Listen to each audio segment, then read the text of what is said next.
आपण शिकतोय इयत्ता 6वीचा पाठ 16 विश्वाचे अंतरंग। तर आज आपण विश्वाचे अंतरंग शिकतोय। तर निरीक्षण करा व चर्चा करा। निरभ्र आकाश असेल अशा रात्री अवकाशाचे निरीक्षण करा। विश्वाचे अंतरंग। तर आजचा आपण हे आकाशाचे निरीक्षण करतोय। तर निरभ्र आकाश असेल अशा रात्री आकाशाचे निरीक्षण करा। निरीक्षणासाठी दुर्बीण वापरा। शिक्षकांसाठी सूचना दिलेली आहे की वर्गातील सर्व विद्यार्थ्यांसाठी असे निरीक्षण सत्र आयोजित करावे। सोबत खगोलशास्त्रांसंबंधी पुस्तके ठेवावी। तर आता आपण हे बघतोय चित्र 16.2 आकाशगंगा सूर्याचं स्थान। त्यानंतर 16.3 देवयानी दीर्घिका। तर आता आपण सर्वप्रथम यामधील बघूया दीर्घिका। दीर्घिका म्हणजे काय? तर असंख्य तारे व त्याच्या ग्रहमालिका यांच्या समूहास दीर्घिका असं म्हणतात। तर सर्वसाधारणपणे निरभ्र व काळोख्या रात्री आकाशामध्ये दक्षिणोत्तर पसरलेल्या तारकांनी भरलेला एक पांढरा धुरकट पट्टा तुम्हाला दिसेल। तर हीच आपली आकाशगंगा होय। तिला मंदाकिनी नावाने ओळखले जातं। तर आपण हे आकाशगंगेचं चित्र बघितलं। सर्वसाधारणपणे निरभ्र व काळोख्या रात्री आकाशामध्ये जे दक्षिणोत्तर पसरलेल्या तारकांनी भरलेला एक पांढरा धुरकट पट्टा तुम्हाला दिसेल। तर हीच आपली आकाशगंगा होय। तिला मंदाकिनी या नावाने ओळखलं जातं। असंख्य तारे त्यांच्या ग्रहमालिका यांच्या समूहास दीर्घिका असे म्हणतात। आपली सूर्यमाला ज्या दीर्घिकेत आहे तिला आकाशगंगा म्हणतात। आपली आकाशगंगा ज्या दीर्घिकाच्या समूहामध्ये आहे त्या समूहाला स्थानिक दीर्घिका समूह असे म्हणतात। विश्वात अशा अनेक दीर्घिका आहेत। आकाशगंगेमध्ये आपल्या सूर्यापेक्षा लहान तसेच आकाराने हजारो मोठे तारे, तारका गुच्छ, तेजोमेघ, वायूचे ढग, धुळीचे ढग, मृत तारे, नवीन जन्माला आलेले तारे अशा अनेक खगोलीय वस्तू आहेत। आपल्या आकाशगंगेच्या जवळ असलेली दुसरी दीर्घिका देवयानी या नावाने ओळखली जाते। असंख्य दीर्घिका त्यामधील अवकाश आणि ऊर्जा यांचा समावेश विश्वात होतो। ही बघा, ही चित्र 16.3 आहे, देवयानी दीर्घिका। तर असंख्य तारे आणि त्यांच्या ग्रहमालिका यांच्या समूहास काय म्हणतात? दीर्घिका असे म्हणतात। आकाशगंगा ही पण एक दीर्घिका आहे। आपली सूर्यमालिका आकाशगंगा या दीर्घिकेत आहे। आकाशगंगा निरभ्र काळोख्या रात्री आकाशामध्ये दक्षिणोत्तर पसरलेली असते। आकाशगंगेला मंदाकिनी असेही म्हणतात। स्थानिक दीर्घिका आपली आकाशगंगा एका दीर्घिकांच्या समूहात आहे आणि या समूहाला स्थानिक दीर्घिका असे म्हणतात। आपल्या आकाशगंगेच्या जवळ देवयानी ही दीर्घिका आहे। खगोलीय वस्तू। आपल्या आकाशगंगेमध्ये अनेक लहान मोठाले तारे, तारकागुच्छ, तेजोमेघ, वायूचे ढग, धुळीचे ढग, मृत तारे, नवीन जन्माला आलेले तारे असे विविध खगोलीय वस्तू असतात। तर त्यांना खगोलीय वस्तू असे म्हणतात। विश्व असंख्य दीर्घिका त्यामधील अवकाश आणि ऊर्जा या साऱ्यांचे मिळून विश्व बनते। दीर्घिकांचे प्रकार बघूया। दीर्घिकांचे प्रकार त्यांच्या आकारांवरनं ठरतात। तर त्यापैकी चक्राकार किंवा सर्पिलाकार, लंबवर्तुळाकार, अवरुद्ध चक्राकार आणि अनियमित असे प्रमुख प्रकार आहेत। तर आपण पाठामधील पाठ नंबर 113 वरील आकृती चित्र बघूया। हे 16.4 विविध दीर्घिका त्यांचे आकार दिलेले आहे। दीर्घिकांचे प्रकार व त्यांच्या आकारावरून विविध प्रकार ओळखले जातात। तर हे सर्वप्रथम आपण बघूया चक्राकार किंवा सर्पिलाकार दीर्घिका, त्यानंतर लंबवर्तुळाकार दीर्घिका, त्यानंतर अवरुद्ध चक्राकार दीर्घिका, त्यानंतर अनियमित दीर्घिका। तर एडविन हबल या वैज्ञानिकाने आपल्या आकाशगंगेच्या बाहेर इतर अनेक दीर्घिका असल्याचे स्पष्ट केले। नासा या अमेरिकन संस्थेने 1990 मध्ये हबल ही दुर्बीण पृथ्वीच्या कक्षेत सोडली। ताऱ्यांचा शोध घेणे, प्रकाश चित्रे घेणे, वर्णपट मिळवण्याचे काम त्यामुळे सोपे झाले आहे। ही आहे हबल दुर्बीण. चित्र बघताय 16.5 हबल दुर्बीण. ही आहे हबल दुर्बीण. आता बघूया तारे.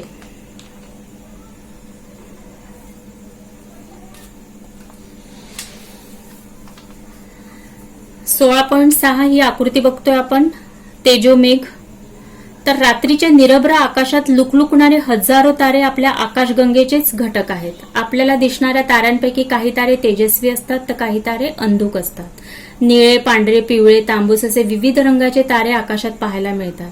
तसेच स्वतःचे तेज बदलणारे तारेही आकाशात आहे. प्रामुख्याने धूलिकण आणि वायू यांचा महाप्रचंड तेजोमेघ हे या ताऱ्यांचे जन्मस्थान आहे. सामान्यतः ताऱ्यांच्या पृष्ठभागाचे तापमान सुमारे 35 डिग्री सेंटीग्रेड ते 50,000 डिग्री सेंटीग्रेड या मर्यादेत असते. तापमानाप्रमाणे ताऱ्यांचा रंगही बदलतो. तर ताऱ्यांचे काही प्रकार आहेत ते बघूया आपण. ताऱ्यांचे प्रकार आहे. सर्व पहिला प्रकार आहे सूर्यसदृश्य तारे. हा ताऱ्याचा पहिला प्रकार आहे. तर हा प्रकार कसा असतो तर या ताऱ्यांचा आकार सूर्यापेक्षा थोडा कमी अधिक असू शकतो. प्रामुख्याने त्याच्या तापमानात बराच फरक असतो. हे तारे तांबूस व निळ्या रंगाचे असतात. उदाहरणार्थ मित्र, व्याध इत्यादी तारे हे उदाहरण आहे सूर्य सदृश्य ताऱ्यांचं. मित्र, व्याध. दुसरा प्रकार आहे तांबडे राक्षसी तारे. यांचे तापमान 3000 डिग्री सेंटीग्रेड ते 4000 डिग्री सेंटीग्रेड या मर्यादेत असते, परंतु त्यांची तेजस्विता सूर्याच्या 100 पट असू शकते. या ताऱ्यांचा व्यास सूर्याच्या 10 ते 100 पट या दरम्यान व रंग तांबडा असतो. तिसरे आहे महाराक्षसी तारे. हे तांबड्या राक्षसी ताऱ्यांपेक्षाही मोठे व तेजस्वी असतात. तापमान या ताऱ्यांचं असतं 3000 डिग्री सेंटीग्रेड ते 4000 डिग्री सेंटीग्रेड या मर्यादेतच असतं, परंतु त्यांचा व्यास मात्र सूर्यापेक्षाही शेकडोपट जास्त असतो. त्यानंतर आहे जोड तारे. आकाशातील निम्म्यापेक्षाही जास्त तारे हे जोड तारे आहेत. याचा अर्थ 2 तारे परस्परांभोवती भ्रमण करत असतात. काही वेळा 3 ते 4 तारेही परस्परांभोवती भ्रमण करताना आढळतात. त्यानंतर आहे रूपविकारी तारे. तर या ताऱ्यांची तेजस्विता व आकार स्थिर राहत नाही. त्यांचे सतत आकुंचन प्रसरण होत असते. तारा प्रसरण पावले की तो कमी ऊर्जा उत्सर्जित करतो, तेव्हा ताऱ्यांचे तेज कमी होते. या उलट ताऱ्यांचे आकुंचन झाले की त्याच्या पृष्ठभागाचे तापमान वाढते व तारा जास्ती ऊर्जा उत्सर्जित करतो. त्यामुळे तो अधिक तेजस्वी दिसतो. उदाहरणार्थ ध्रुव तारा. ध्रुव तारा हा रूपविकारी तारा आहे. तर आपण बघितले ताऱ्यांचे प्रकार. ताऱ्यांचे प्रकार कोणते कोणते आहेत? सूर्यसदृश्य तारे, तांबडे राक्षसी तारे, महाराक्षसी तारे, जोड तारे, रूपविकारी तारे. तर ते उदाहरणासकट आपण ते तारे बघितलेले आहेत. ताऱ्यांचं तापमान, ताऱ्यांचा आकार, ताऱ्यांचा रंग आणि त्यांची उदाहरणं. आता बघतोय आपण सूर्यमाला. तर सर्वप्रथम बुध, शुक्र. सूर्यमालेतील विविध घटक कोणते? तर सूर्यमालेत आपला सूर्य, निरनिराळे ग्रह, त्यांचे उपग्रह, लघुग्रह, बटुग्रह, धूमकेतू, उल्का यांचा समावेश आहे. दुसरा, तारे आणि ग्रह यांच्यामध्ये काय फरक आहे? तर तारे हे स्वयंप्रकाशी आहेत, ते लुकलुकतात. तर ग्रह हा परप्रकाशी आहे, त्यांचा प्रकाश स्थिर भासतो. ताऱ्यांना स्वतःचा प्रकाश आणि उष्णता असते, ग्रहांना तसे नसते. तारे स्थिर असतात, तर ग्रह ताऱ्यांभोवती फिरत असतात. सूर्यमालेत एकूण किती ग्रह आहेत? सूर्यमालेत एकूण 8 ग्रह आहेत.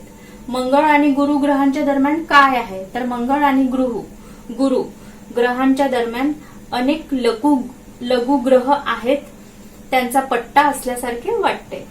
मंगळ आणि गुरु ग्रहांच्या दरम्यान अनेक लघुग्रह आहेत, त्यांचा पट्टा असल्यासारखे वाटते. तर सूर्यमालेत सूर्य, त्याभोवती फिरणारे ग्रह, उपग्रह, लघुग्रह, बटुग्रह, धूमकेतू, उल्का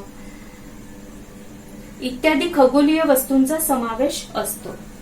तर सूर्याचं चित्र आपण रोजच सूर्याचं दर्शन घेतो आकाशामध्ये. हे बघा सूर्यमालेत सूर्य, ग्रह, लघुग्रह, धूमकेतू, उल्का यांचा समावेश होतो. सूर्यमालेतील बुध ग्रह, शुक्र, मंगळ, गुरु, शनी हे सगळे ग्रह सहजासहजी पाहता येतात. बुध, शुक्र, पृथ्वी आणि मंगळ हे अंतग्रह आहेत, तर गुरु, शनी, युरेनस आणि नेपच्यून हे सर्व बहिर्ग्रह आहेत. बहिर्ग्रहाभोवती कडी आहे. सर्व अंतग्रहाचे कवच कठीण असते, तर बहिर्ग्रहाचे बाह्यावरण हे वायुरूप असते. तर आता आपण सूर्याचं सविस्तर माहिती सूर्याची जाणून घेऊया. सूर्य आपल्याला माहिती आहे. तर सूर्यमालेच्या केंद्रस्थानी असलेला सूर्य पिवळ्या रंगाचा तारा आहे. सूर्यमालेच्या केंद्रस्थानी असलेला हा सूर्य पिवळ्या रंगाचा तारा आहे. सूर्याच्या पृष्ठभागाचे तापमान सुमारे 6000 डिग्री सेंटीग्रेड इतके आहे. सूर्याचा आकार एवढा मोठा आहे की त्यामध्ये पृथ्वी एवढे 13 लाख ग्रह सहज सामावू शकतील. इतका मोठा आकार आहे. सूर्याच्या गुरुत्वीय बलामुळे सूर्यमालेतील खगोलीय वस्तू त्याच्या भोवती फिरतात. सूर्याचा व्यास साधारणतः 13,92,000 किलोमीटर एवढा आहे. सूर्य स्वतःच्या अक्षाभोवती फिरत फिरत आकाशगंगेच्या केंद्राभोवती सुद्धा सूर्यमालेसह फिरतो. तर आता आपण बघूया की सूर्यमालेतील ग्रहांची माहिती. सूर्यमालेतील ग्रह. सूर्यमालेतील ग्रहांचे नाव आहे बुध, शुक्र, पृथ्वी, मंगळ, गुरु, शनी, युरेनस, नेपच्यून हे सूर्यमालेतील ग्रह आहेत. तर त्या ग्रहांची माहिती आपण बघूया.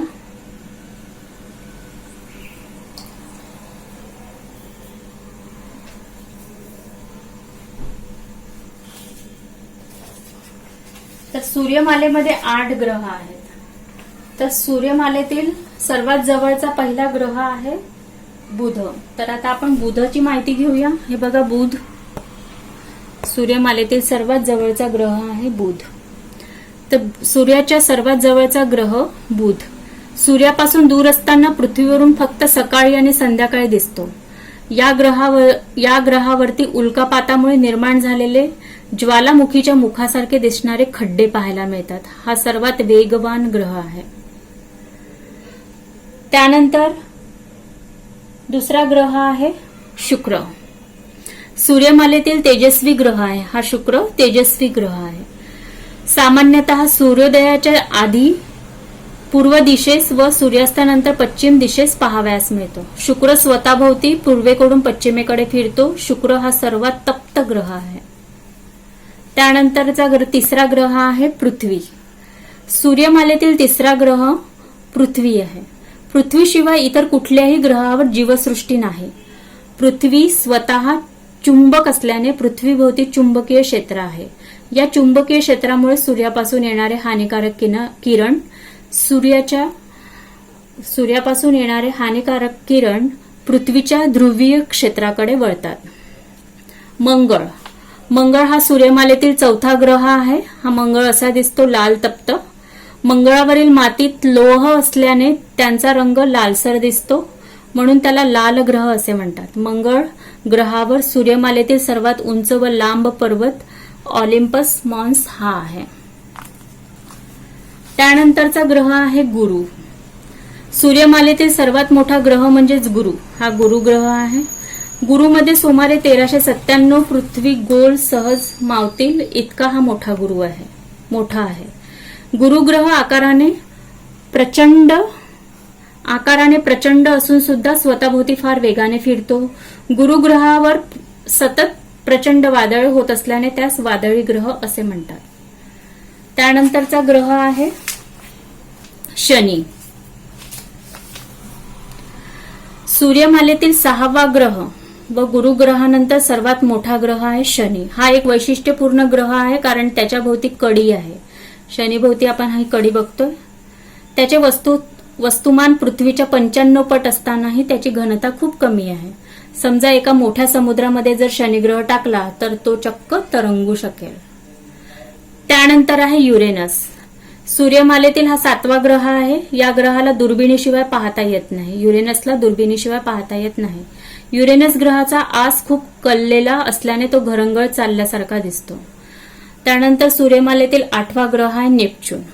तर नेपच्यूनवरील एक ऋतू सुमारे 41 वर्षाचा असतो. नेपच्यूनवरती या ग्रहावर अतिशय वेगवान वारे वाहतात. तर अशा पद्धतीने आपण सूर्यमालेतील 8 ग्रहांचा अभ्यास केलेला आहे, 8 ग्रह बघितलेले आहेत.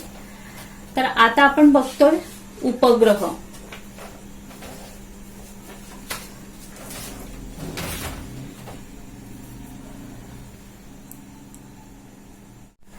उपग्रह बघतोय.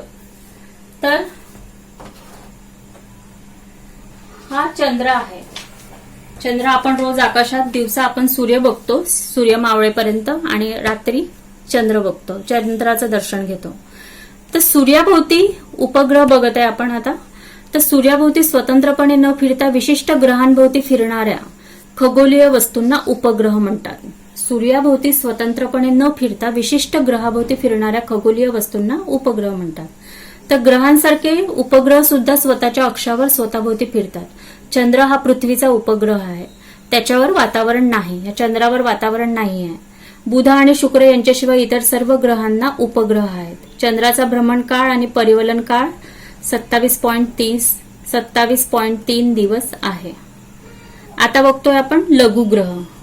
तर ही जी आकृती आहे ही लघुग्रहाची आहे. लघुग्रह.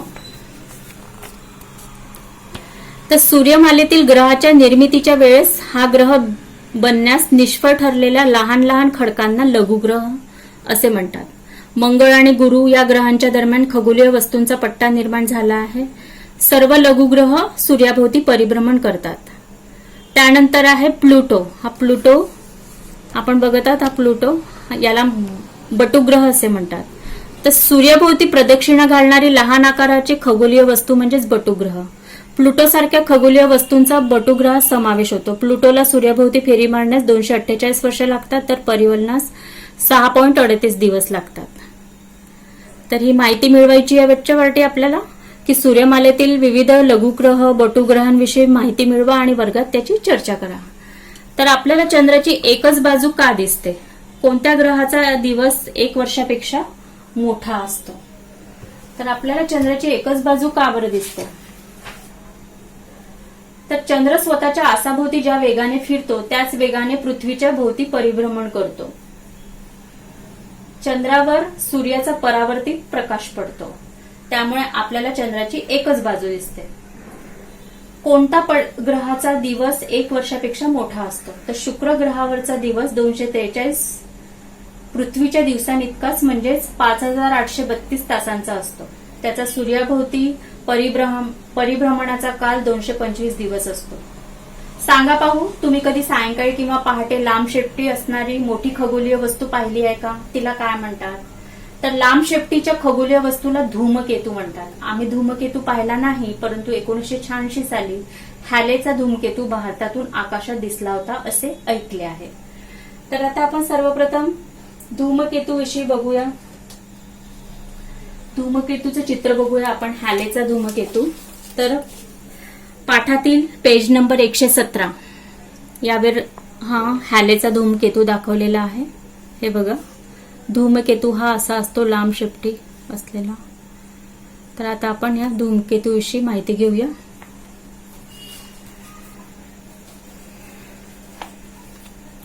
धूमकेतू. धूमकेतू म्हणजे सूर्यमालेबाहेरून सूर्याभोवती प्रदक्षिणा घालणारे अश्निगोल होय. धूमकेतू हे धूळ व बर्फ यापासून तयार झालेले असून आपल्या सूर्यमालेचा एक घटक आहे. धूमकेतूने पृथ्वीजवळ येणे ही घटना फार पूर्वीपासून अशुभ मानली जात होती. सूर्यापासून दूर असताना ते बिंदूप्रमाणे दिसतात, मात्र सूर्याजवळ आल्यावर सूर्याच्या उष्णतेमुळे व कमी अंतरामुळे ते डोळ्यांना सहज दिसू शकतात. धूमकेतू गोठलेल्या द्रव्यांनी व धूलिकणांनी बनलेले असतात. सूर्याच्या उष्णतेमुळे धूमकेतूतील द्रव्यांचे वायूत रूपांतर होते व हे वायू सूर्याच्या विरुद्ध दिशेस फेकले जातात. त्यामुळे काही धूमकेतू लांबट पिसाऱ्यासारखे दिसतात. धूमकेतू सूर्याभोवती प्रदक्षिणा करतात. त्यांच्या दीर्घ लंब वर्तुळाकार कक्षेमुळे ते क्वचित व बऱ्याच काळानंतर आकाशात दिसतात. आता धूमकेतूचे वर्गीकरण 2 मुख्य प्रकारांमध्ये करण्यात येतं. दीर्घ मुदतीचे धूमकेतू आणि अल्प मुदतीचे धूमकेतू. तर दीर्घ मुदतीचे धूमकेतू, या धूमकेतूंना सूर्याभोवती एक फेरी पूर्ण करण्यात 200 वर्षापेक्षा अधिक कालावधी लागतो. आणि अल्प मुदतीचे धूमकेतू जे आहेत त्यांना सूर्याभोवती फेरी करण्यास 200 वर्षापेक्षा कमी कालावधी लागतो. तर हे धूमकेतूचे दोन मुख्य प्रकार आहेत. आता आपण हॅलोचं धूमकेतूचं बघितलेलं आहे चित्र. तर हॅलेच्या धूमकेतूचे 1910-1986 साली पुनरागमन झाले होते. हॅलेच्या धूमकेतूचा केंद्रभाग 16 किलोमीटर लांब व 7.5 किलोमीटर रुंद आढळून आला होता. हॅलेच्या धूमकेतूला सूर्याभोवती एक प्रदक्षिणा पूर्ण करण्यात 76 वर्ष लागतात. 76 वर्ष लागतात. यापूर्वी 1986 साली धूमकेतू दिसला होता. तर असे होऊन गेले. फ्रेड व्हिपल या खगोल निरीक्षकाने धूमकेतूच्या अंतर्भागाची रचना विविध घटकांच्या बर्फाळ समुच्चयाने बनलेली असावी असे प्रतिपादन केले. ते 1950 पर्यंत त्यांनी 6 धूमकेतू शोधून काढले होते. त्यांच्या माहितीवरून आधारित धूमकेतूचे डर्टी स्नोबॉल असे नामकरण झाले. तर आता आपण बघतोय उल्का. उल्का म्हणजे काय? सर्वप्रथम आपण हे चित्र या पाठातील पेज 117 वरती उल्काचे चित्र बघूया. त्यानंतर त्याची सविस्तर माहिती घेऊया. हे बघा, खोल गड्डा दिसतोय हा उल्केचा. तर त्या कसा तयार होतो, ही उल्का कशी तयार होते, आता आपण हे जाणून घेऊया. उल्का तर आपल्याला कधी कधी आकाशातून एखादा तारा तुटून पडताना दिसतो. या घटनेला उल्कापात असे म्हणतात. आकाशातून जो तारा तुटून पडतो जमिनीवर त्या घटनेला म्हणतात उल्कापात. अनेक वेळा या उल्का म्हणजेच लघुग्रहाच्या पट्ट्यातून येणारे शिलाखंड असतात. मात्र जे छोटे शिलाखंड पृथ्वीच्या वातावरणात आल्यावर त्यांच्याशी होणाऱ्या घर्षणाने पूर्णपणे जळतात त्यांना उल्का म्हणतात. काही वेळेस उल्का पूर्णतः न जळता पृथ्वीच्या पृष्ठभागावर पडतात. त्यांना अश्नी असे म्हणतात.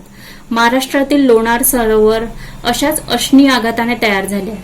पृथ्वीप्रमाणेच इतर खगोलीय वस्तूवर देखील उल्कापात आणि अश्नीपात होतात. तर आता उल्का लक्षात आलं आपल्या की उल्का कसे असतात, कशा पद्धतीने उल्का तयार होतात. अश्नी,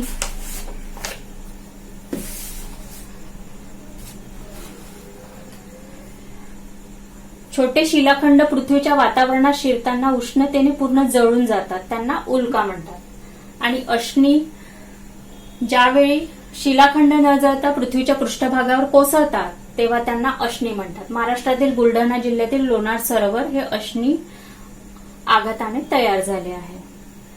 तर बच्चा पार्टी आज आपण काय शिकलो त्याची उजळणी करूया. तर त्याआधी आपल्याला नेहमी लक्षात ठेवायचे की विश्वामध्ये घडणाऱ्या विविध घडामोडींमागे विज्ञान आहे. धूमकेतू, उल्का पडणे, ग्रहण होणे हे सर्व शास्त्रीय असून त्याबद्दल कोणतीही अंधश्रद्धा किंवा भीती बाळगू नये. तर आता आपण उजळणी करूया की आपण या पाठामधनं काय काय शिकलो. तर विश्वामध्ये असंख्य दीर्घिका आहेत. सूर्यमाला, विविध तारकासमूह हे आकाशगंगेचे भाग आहेत. सूर्याप्रमाणे विविध प्रकारचे तारे आकाशगंगेत पाहायला मिळतात. सूर्यमालेतील विविध ग्रह वैशिष्ट्यपूर्ण असून काहींना चंद्र आहेत तर काहींना नाहीत. धूमकेतूची रचना वैशिष्ट्यपूर्ण असून त्यामध्ये बदल होत असतात. तर बच्चा पार्टी विश्वाचे अंतरंग हा पाठ आपण इथेच संपवलेला आहे. आपण या पाठातील सविस्तर शिकलेला आहोत. ग्रह, तारे, सूर्य, धूमकेतू, ग्रहमालेची रचना. तर आज आपला हा विश्वाचे अंतरंग हा पाठ इथे संपतोय.